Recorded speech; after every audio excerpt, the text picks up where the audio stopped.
Olá, eu sou Lucas Ambrosio, eu sou pesquisador do INPA, o Instituto Nacional de Matemática Pura e Aplicada. Como pesquisador, o meu trabalho recebe um apoio da FAPERJ, que é a Fundação de Amparo à Pesquisa do Estado do Rio de Janeiro. Esse apoio é muito importante para nós porque ele permite que a gente realize as nossas pesquisas da melhor maneira possível. E como parte desse apoio, a FAPERJ pede que a gente prepare um material para alunos do ensino médio e para professores do ensino médio. E essa atividade de hoje, esse vídeo, é a atividade que eu pensei para esse ano de 2023. Antes de começar a atividade, eu gostaria de falar um pouco sobre o meu trabalho e sobre a matemática em geral. Então, eu estou interessado em problemas geométricos, problemas que estão relacionados à superfície que, de alguma maneira, estão curvados no espaço. Alguns desses problemas têm uma formulação bastante simples e concreta. E a solução desses problemas tem muitas aplicações. Aplicações tanto dentro da matemática, como, às vezes, aplicações práticas.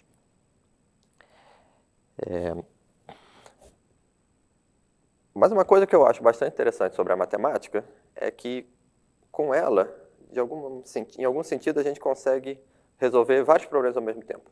E por que eu digo isso? É porque, com as ferramentas que a matemática oferece, a gente consegue entender um problema profundamente sem nos distrair com as aparências, as irregularidades das coisas. E é por isso que a matemática está na base das ciências. E ela é muito útil em geral. Bom, nessa atividade de hoje eu pensei em resolver um probleminha muito curioso que apareceu no meu trabalho mais recente. É um probleminha sobre pares de pontos em uma curva fechada. A solução desse problema já era conhecida, mas eu encontrei uma solução e é sobre ela que eu gostaria de falar para vocês. E eu espero que no fim do vídeo vocês possam apreciar esse aspecto da matemática sobre o qual eu estava falando antes. Então vamos lá, vamos ao nosso probleminha geométrico. Imagine vocês uma curva que se fecha sobre si mesma sem autointerseções. Então, por exemplo, vocês podem imaginar um círculo perfeito ou algo como essa curva aqui,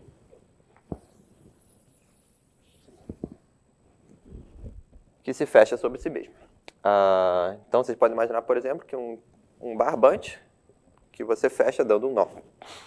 E o probleminha é sobre essas curvas chamadas curvas fechadas. Então, eu estava interessado em entender propriedades da função que calcula, para cada par de pontos em uma curva fechada como essa, a distância entre os dois pontos. Ou seja, dado um ponto P aqui e um ponto Q aqui, o que eu quero é calcular o comprimento desse segmento de reta que liga P aqui. Mas eu não quero fazer isso para uma curva específica. O que eu quero é determinar propriedades gerais dessa função que valem para qualquer curva que você imaginar. Tá bom? Bom, para cada curva específica, essa função vai ser diferente, porque essa função depende da geometria da curva. Será mesmo que existem propriedades que são comuns a essa função para todas as curvas fechadas? E a resposta é que sim, existem. Por exemplo, para qualquer curva fechada, é sempre possível encontrar um par de pontos que estão os mais distantes possíveis. Tudo bem? Ou seja, um ponto de máximo dessa função. É claro que num exemplo específico como esse, pode ser um pouco difícil determinar qual é esse par de pontos na curva que está o mais distante possível. Talvez nessa curva seria algo como esse par aqui. Em todo caso, a afirmação que eu dei é interessante por si só. Ou seja, para qualquer curva fechada que eu tenho, é garantido que eu consigo encontrar um par de pontos à distância máxima. Bom, num dado momento da minha pesquisa, eu me dei conta que eu precisava entender quem é o domínio dessa função. Ou seja, eu precisava entender quem é o conjunto de pares de pontos em uma curva fechada.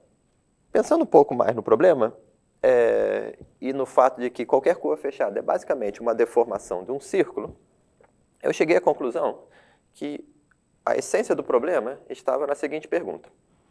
Imaginem um círculo.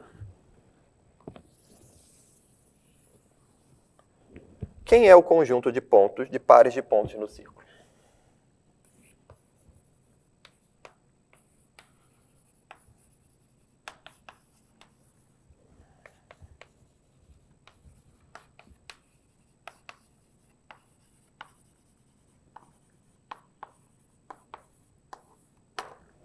E é sobre essa pergunta que eu quero falar. Bom, para minha surpresa, a resposta a essa pergunta é uma figura que eu vejo todos os dias. Todos os dias, quando eu venho trabalhar, eu vejo essa figura. Porque essa figura é justamente o símbolo do ímpar. Então é isso. A partir de agora, a gente vai fazer o seguinte. Primeiro, eu vou mostrar para vocês, vou falar um pouco para vocês sobre essa figura, que é o símbolo do ímpar. E depois eu vou mostrar por que ele é a superfície que melhor descreve esse conjunto de pares de pontos de um círculo. Bom, aqui eu trouxe para vocês um modelinho do símbolo do ímpar que eu fiz com cartolina. Então, como vocês podem ver, é uma espécie de faixa retangular que se fecha sobre si mesmo de um jeito bem particular. Então, os matemáticos chamam essa figura de a faixa de Möbius, porque foi o matemático alemão, Augusto Ferdinando Möbius, que estudou as propriedades matemáticas dessa figura no século XIX. Mas com certeza outras pessoas já tinham produzido esse objeto concretamente. Então, vou tentar explicar agora, rapidamente, como é que vocês mesmos podem fazer uma faixa de Möbius. Vocês vão precisar de uma cartolina, de uma tesoura para cortar a cartolina e de alguns grampos de cabelo. Então, basicamente é isso. Vocês cortam com a tesoura uma faixa retangular mais longa do que larga, como essa, e a largura vocês podem fazer mais ou menos do tamanho do grampo que vocês tiverem. O grampo ele vai servir para fechar a faixa. Bom, então, se vocês tentarem fechar a faixa, vocês vão notar que tem algumas maneiras diferentes de fazer. Uma maneira, por exemplo, é fazer assim. Você simplesmente fecha sem fazer nenhuma torção. Então, agora eu vou usar o grampo.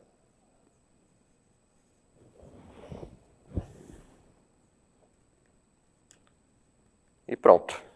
Aqui vocês têm uma faixa fechada. Mas observem como ela é diferente daquela figura, da faixa de Möbius. Essa faixa aqui é simplesmente uma faixa cilíndrica, a parte lateral de um cilindro. Bom, agora vamos tentar outra maneira de fechar a faixa. A gente pode, antes de fechar, torcer a faixa. Então a gente pode fazer alguma coisa assim. Vou usar os grampos aqui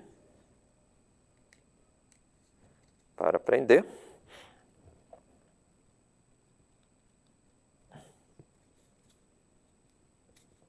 E pronto, agora sim, nós temos aquela faixa de Möbius que eu mostrei no início.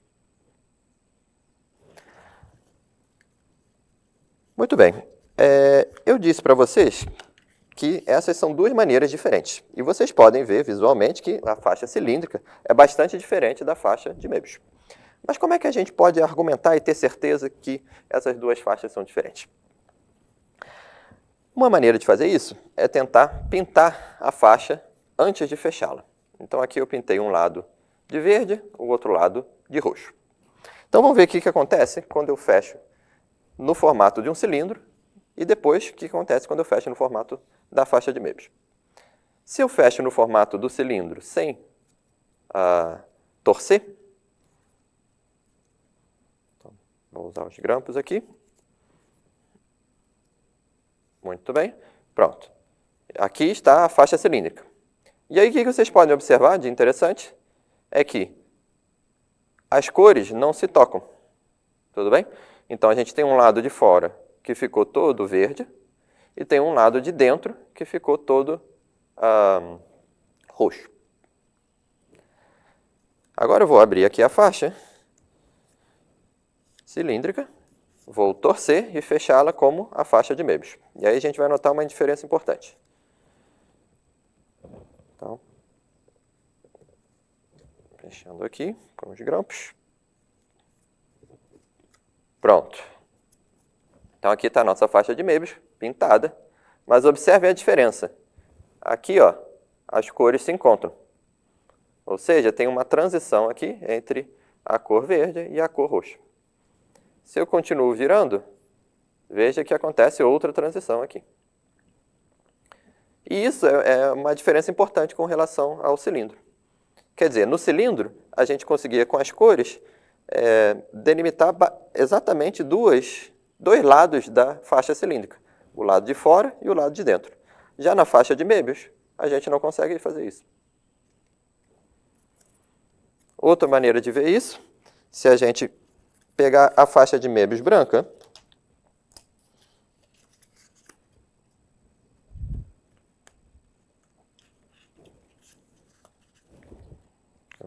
estou construindo aqui rapidamente. Se a gente fizer essa faixa branca e começar a pintar a partir de um lado dela com uma cor e continuar até o fim, a gente vai ver que a faixa vai terminar pintada com essa mesma cor. Tudo bem? Então, essa é a diferença. A faixa de Möbius tem um lado, enquanto a faixa cilíndrica tem dois lados. Muito bem, chegou a hora então de voltarmos ao problema inicial, o que é o conjunto de pares de pontos de um círculo. Bom, um círculo, é claro, é um conjunto que tem um centro e um raio. E como conjunto, ele é definido como aqueles pontos que estão à distância igual ao raio desse centro dado. Então aqui eu desenho um círculo de raio 1, por simplicidade. O que eu estou procurando realmente é uma maneira de localizar pares de pontos do círculo. E se você começa a pensar sobre esse problema, naturalmente você vai perceber que, antes de respondê-lo, é preciso encontrar uma maneira de localizar um ponto no círculo. Certo? Então vamos pensar sobre como podemos fazer isso. Bom, se eu dou um ponto qualquer no plano, fora do círculo, eu afirmo que eu preciso de duas informações para localizar esse ponto. Mais precisamente, eu preciso de dois números.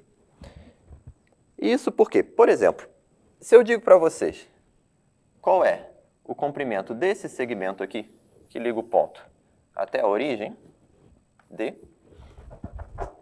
e se eu calculo o ângulo, a inclinação que esse ângulo faz com o eixo horizontal, por exemplo, θ, então, com esses dois números, θ e D, eu consigo localizar aqui o meu ponto P. Tudo bem? Então, com dois números, localizamos um ponto no plano. Agora, eu afirmo que para localizar um ponto no círculo, eu preciso de um só número. Isso por quê? Porque não é verdade, por definição, que todo ponto do círculo está à distância, a mesma distância do centro do círculo. Então, um desses números aqui, eu já conheço. Para localizar o ponto, eu só preciso determinar esse ângulo. Muito bem, então, só fazendo esse pequeno raciocínio, a gente já chegou à conclusão que para localizar um ponto no círculo, a gente precisa de um número. Logo, para localizar dois pontos no círculo, nós vamos precisar de dois números. E o que eu quero explicar agora para vocês é uma maneira eficiente de fazer isso. Certo? Então, eu limpei aqui a minha figura. Vamos tentar localizar aqui, descrever com dois números a posição de um par de pontos. Então, se você pega qualquer par de pontos no círculo, a ideia que eu tive foi traçar o segmento de reta ligando esses dois pontos. E aí tem duas possibilidades. Por exemplo, nesse par que eu marquei aqui, o segmento passa pela origem, passa pelo centro do círculo. Já para esse outro segmento aqui, desculpa, para esse outro par de pontos aqui, o segmento não toca a origem. Mas, ainda assim, é sempre possível traçar pelo centro do círculo um segmento que é paralelo a esse segmento ligando os dois pontos verdes. Então, seria algo como esse segmento aqui.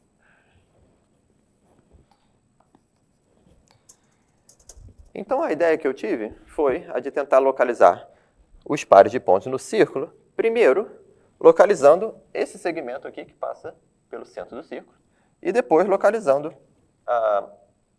o par que determina um segmento paralelo a esse segmento inicial que passa pelo centro do círculo.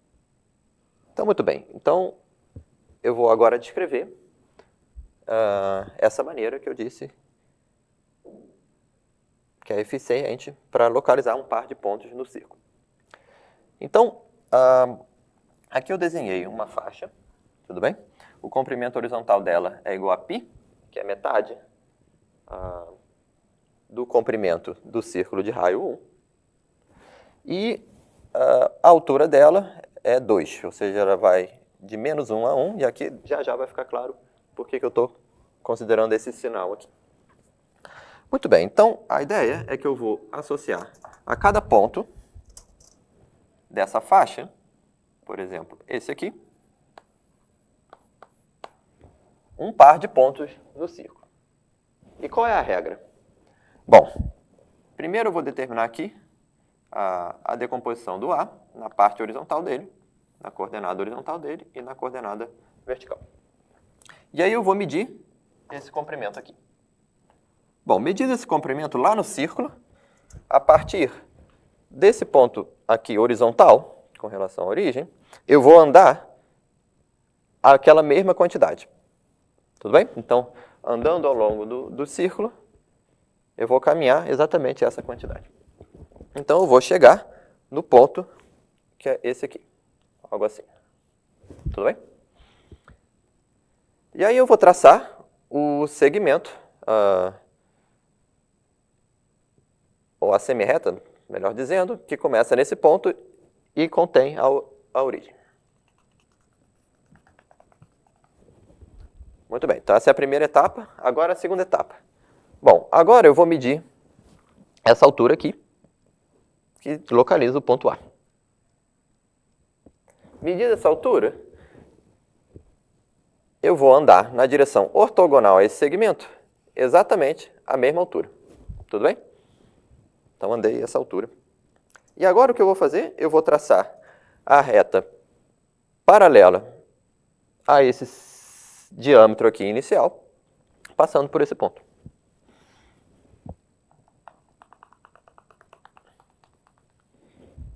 E pronto. Eu vou associar esse ponto a esse par aqui. Ponto, ponto. Tudo bem? Então, aqui é o ponto A1 e o ponto A2. A minha associação faz corresponder o ponto A ao par formado pelos pontos A1, A2. Muito bem, então para ver se a gente entendeu bem essa regra, vamos tentar localizar aqui o ponto correspondente a esse ponto B. Então, qual é o procedimento? Primeiro eu vejo aqui esse comprimento horizontal e ando no círculo a partir desse ponto, no sentido anti-horário, esse comprimento. Então, eu vou andar aqui no círculo, esse comprimento. Veja que ele é bem grande, perto de π, então certamente vou andar mais do que essa metade aqui, então eu vou chegar nesse ponto. Bom, o passo seguinte é traçar a semi-reta a partir desse ponto, passando pelo centro do círculo. Tudo bem? E agora eu preciso caminhar ortogonalmente a esse diâmetro, essa quantidade aqui, esse comprimento. Só que, veja que eu estou andando na direção para baixo, né? Aqui está para cima, aqui está para baixo. E aqui está a diferença, o sinal está importando. O que eu vou andar é, em vez de andar nessa direção aqui, que seria a continuação no sentido anti-horário, eu vou andar no sentido anti-horário, ou seja, eu vou andar para esse lado aqui, nessa metade aqui do disco, determinado por esse diâmetro. Então, eu vou andar algo assim. Então, vou andar até bastante, porque esse segmento aqui é relativamente comprido. E aí, cheguei nesse ponto. Bom, para terminar a construção, o que eu preciso fazer é traçar a reta paralela a esse diâmetro, passando por esse ponto.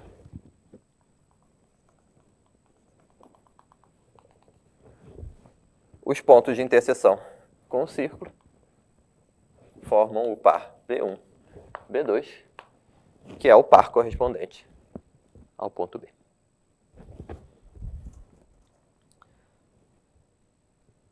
Tudo bem? Então, essa é a regra que liga os pontos dessa faixa aos pontos, aos pares de pontos no círculo.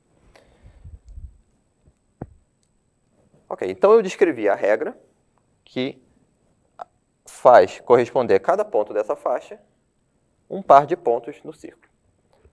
Mas eu ainda preciso tomar um cuidado, porque eu não quero ter ambiguidades. Eu não quero que o ponto A e o ponto B, por exemplo, representem lá no círculo o mesmo par de pontos. Então, a gente precisa analisar com cuidado essa situação. Bom, se eu fixo um ponto aqui, horizontal, e vario verticalmente na faixa, pela construção, o que eu estou descrevendo são todos aqueles pares de pontos no círculo que definem segmentos paralelos entre si, de acordo com a direção que eu determinei inicialmente por essa horizontal. E como a variação, né, entre menos 1 e 1, o círculo, lembrando, tem raio 1, essa correspondência aqui não vai ter nenhuma ambiguidade. Eu vou passar uma única vez por todos os pares de pontos, determinando esses segmentos paralelos nessa direção. Tudo bem? Então, nenhuma ambiguidade aqui. Mas agora vamos tentar entender o que acontece nas laterais da faixa. Primeiro, vamos olhar os pontos que correspondem, os pares de pontos no círculo que correspondem a esse ponto aqui, a Pzão, e esse ponto aqui, Qzão. Bom, pela regra, esse ponto P tem componente horizontal 0 e componente vertical 0. Logo, no primeiro passo da construção, a partir desse ponto aqui, eu não preciso girar nada no sentido anti-horário. A semirreta correspondente vai ser a semirreta horizontal. E depois eu não preciso andar nada nem na vertical nem na horizontal. Portanto, o par de pontos que corresponde ao P é esse par aqui, P1, P2. Tudo bem? É o par de pontos horizontais, determinando um segmento que passa pelo centro do círculo. Agora vamos usar a regra para localizar o ponto Q. Bom, para localizar o ponto Q, lembrando que aqui essa faixa tem comprimento π, eu vou precisar andar tudo isso no sentido anti-horário ao longo do círculo. Mas como o círculo tem comprimento 2π, andar π no sentido anti-horário é chegar no ponto oposto. Eu dividi o círculo em dois pedaços iguais. Então, no primeiro passo da construção, o ponto que eu determino é exatamente o P2. E aí, o procedimento é traçar a semirreta, né? Ligando a partir desse ponto, passando pela origem, e ver qual ponto que aparece do outro lado. Será necessariamente o ponto P1, porque é o ponto horizontal. E depois, o último passo, veja, eu não preciso andar nem nada para cima, nem nada para baixo. Então, eu fico parado ali, o outro ponto é justamente o Q2. Tudo bem? Então, a conclusão desse raciocínio é que tanto o ponto P da faixa quanto o ponto Q da faixa corresponde ao mesmo par de pontos no círculo.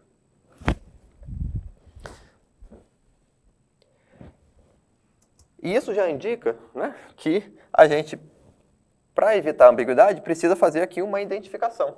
Ou seja, esses dois pontos aqui precisam, de certa maneira, corresponder ao mesmo ponto. Tá bom? Então, isso já indica aqui que essa faixa aqui ela vai ser fechada sobre si mesma. Mas a gente já viu, tem pelo menos duas maneiras diferentes de fechar a faixa. Qual será a maneira correta de fechar essa faixa? É isso que eu vou tentar explicar agora. Então, vamos tentar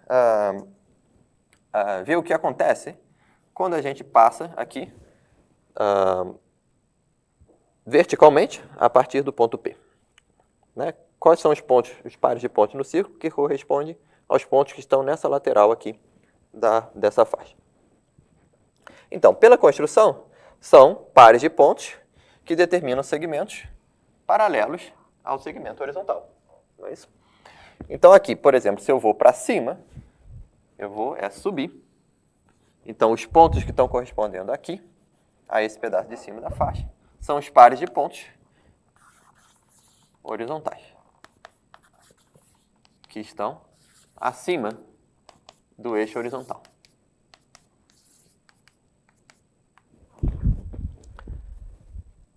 Já esses que estão aqui embaixo vão aparecer como pares abaixo do eixo horizontal.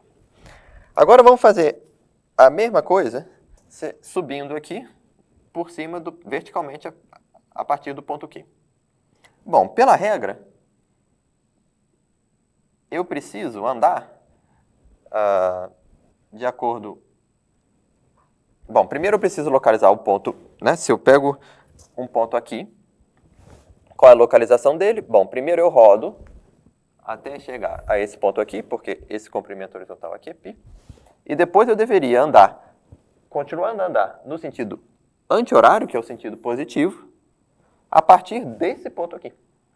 Então, esse ponto aqui vai corresponder a um par horizontal que está na parte de baixo do segmento horizontal. Já por baixo, se eu venho aqui por baixo, pelos valores negativos, eu volto, e aí sim eu cubro aqueles mesmos segmentos horizontais que eram cobertos por essa parte. Então tá aí, a identificação que a gente precisa fazer, a gente nota aqui que ao subir daqui para cá, a gente percorre os segmentos de baixo para cima, e ao subir daqui para cá, a gente percorre os segmentos de cima para baixo. Então houve uma inversão. Houve uma inversão. A maneira certa de percorrer esse lado da faixa de maneira a corresponder exatamente a esses pontos desse lado da faixa é fazendo uma torção. Tá bom? Então, tá aí. A gente acabou de identificar uma faixa de Möbius abstrata que está em correspondência 1 a 1 com os pares de pontos no círculo.